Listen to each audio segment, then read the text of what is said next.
friends, Letty here, Living Life with Letty.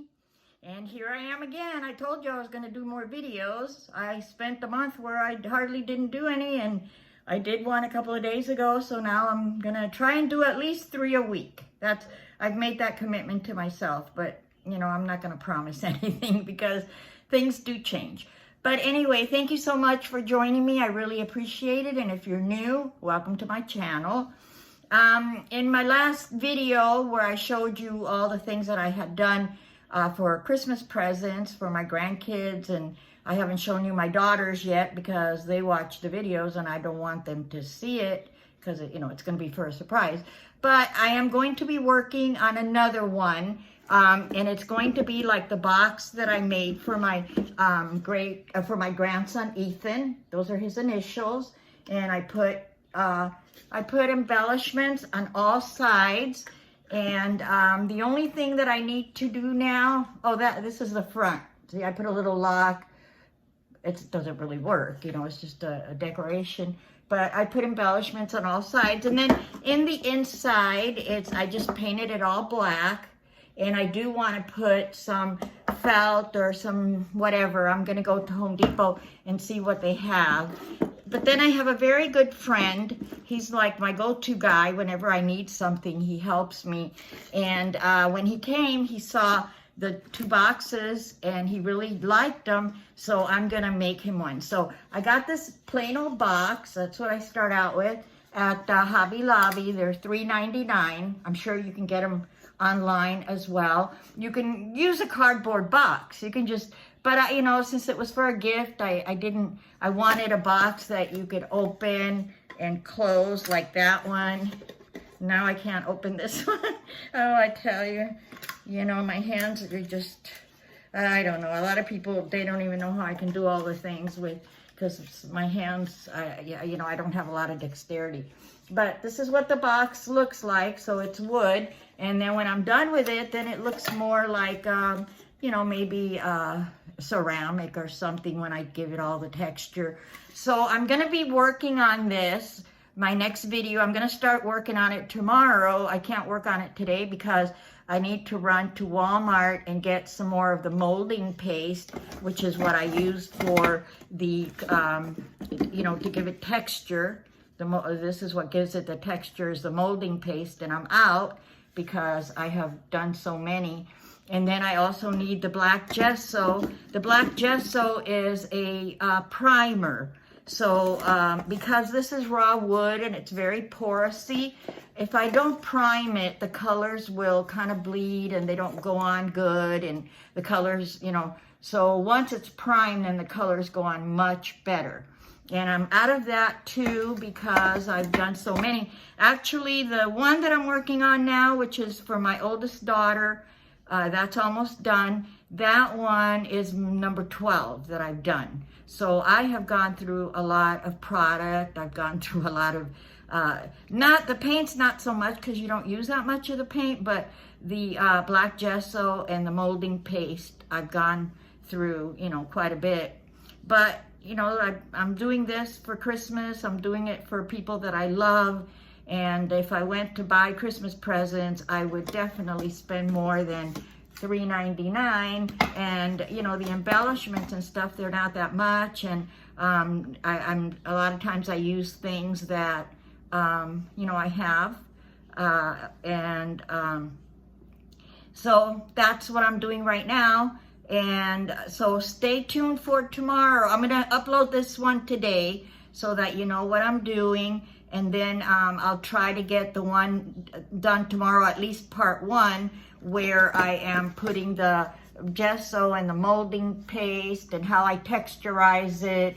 And then, you know, and then maybe the second part will be gluing the embellishments and then giving it the different colors and the shades and what have you. And that's where I am. That's my weakest point right now, is learning to give it the right shades.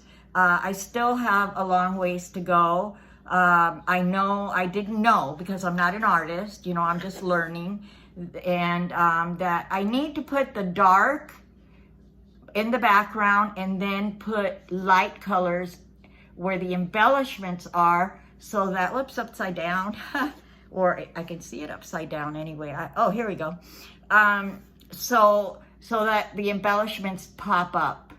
So that's, you know, that's what I've learned so far, and I need to learn how to give it the right shades also to make it look like it's got even more definition, you know, because you can do that with paint. You can make it look like, so I'm learning all that, and I'm really enjoying learning all this. To me, this is like, yeah, I used to do a lot of crafts. I have another video that I'm going to do later on because I finally got the picture. I did at one time 200 Cabbage Patch dolls. This was back in '83, maybe, when it was the Cabbage Patch craze.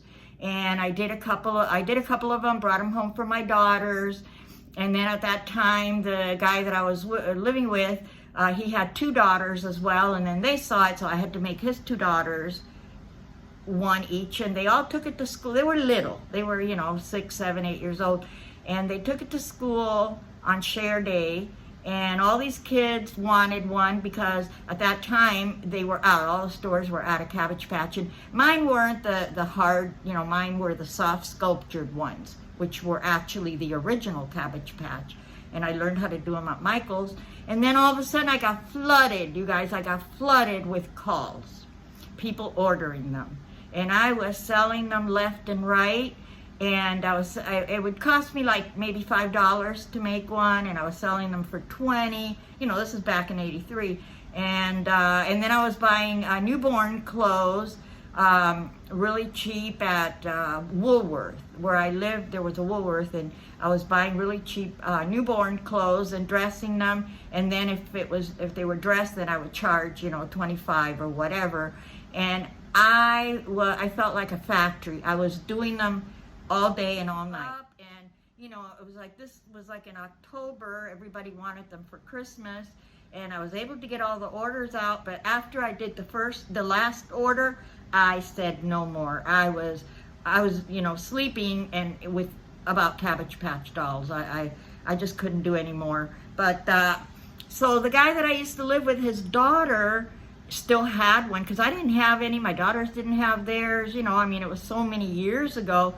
And so she said, oh, I still have mine. So she took a picture of it and she sent it to me, and I have it. So I'll post that in the next video so you can see.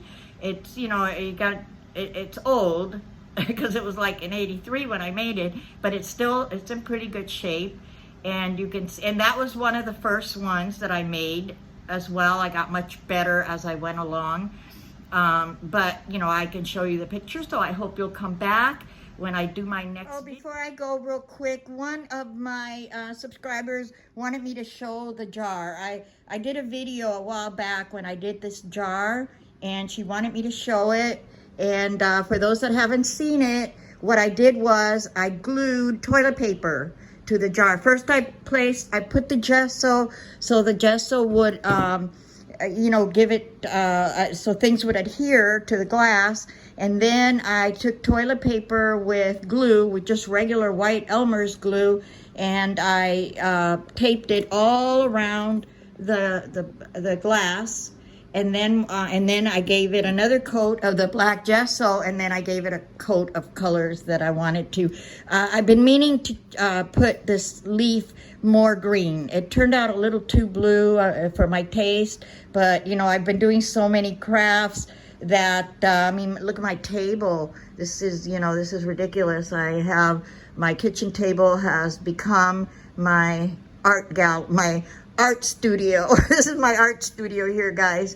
But I'm planning on getting rid of my love seat in the living room because nobody really sits in my living room, and then I have a door, and I'm going to get 2 things to mount the door on so that I can get a big table, and then I can have more room to work because, you know, I have so many projects that I want to do. But I just wanted to show you the jar. This was just a regular jar. I used to do kombucha, and that's what I did my kombucha in.